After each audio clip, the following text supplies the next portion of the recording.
Ito yung 10,000 kaso na napanalunan ni Maita. Alam mo, pinaghirapan niya yan talaga eh. Mabuti na lang napulot ko kanina, kundi nakuha yan ng iba. Maraming salamat po, Kapitan. Naku, malaking bagay ito para mapaggamot si Amparo. Si Maita ang karapat dapat na magmay-ari nito. Ha, bigay mo sa kanya. Maraming salamat po. At alam mo, sa totoo lang, masama ang ginawa ni Gracia. Sinuhulan niya ang mga judges. Diyan lang nagpapatunay. Ang gawaing masama, kailanman na hindi magwawagi. Kaya, ang panalo pa rin ang si Maita. Sino mag-aakala? Ang isang madungis ay mayroon palang natatagong kagandahan. Eh, paano mana sa kanyang ina na dating beauty queen? Siya nga pala. Ano na ba ang lagay ng mag-ina? Ayun, ganun pa din. Kawawa nga si Maita eh. Kasi isa lang naman ang pangarap niya. Ang mahalin siya ng kanyang ina. Eh mukhang hindi na niya makukuha ang pangarap niya yun.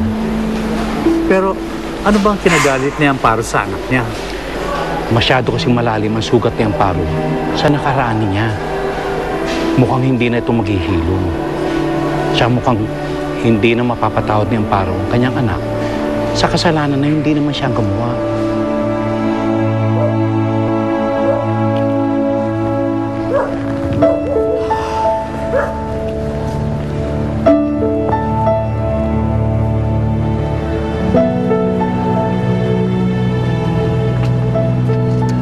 Lapad nga ho. Isang lapad daw, Nay.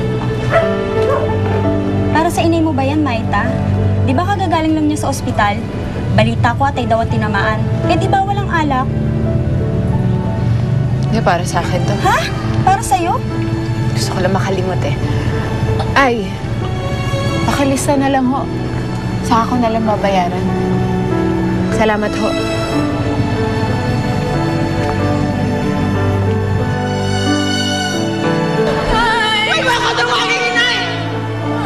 Wala ko na! Magmula ngayon, patay ka na para sa akin! Ayaw na kita makita kahit kailan!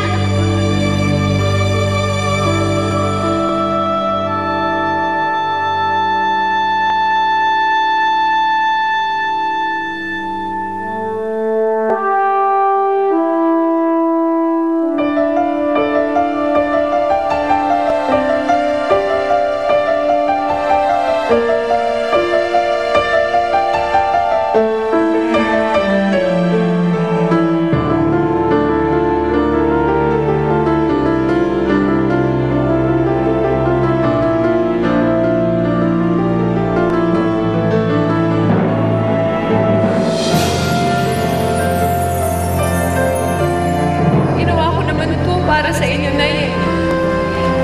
Kasi kailangan natin ng pambili ng gamot ninyo. Kailangan natin ng pantupos sa ospital. Nay, nanalo ako, Nay. Nay, nanalo po ako.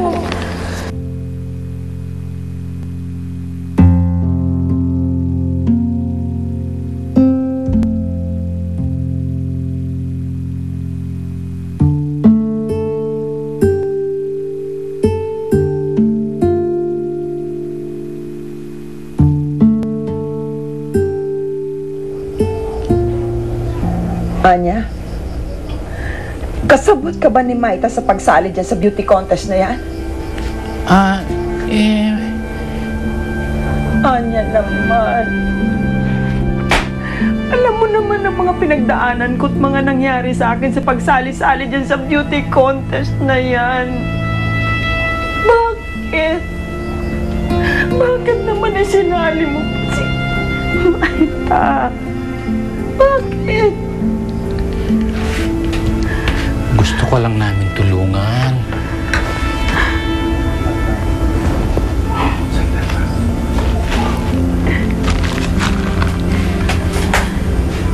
Nabayaran ko na yung utang mo sa ospital. At eto mga gamot mo. Pang isang buwan to. Ang perang ginamit ko rito, yung napalanunan ni Maita. Perang pinaghirapan niya. Perang binaliwala mo.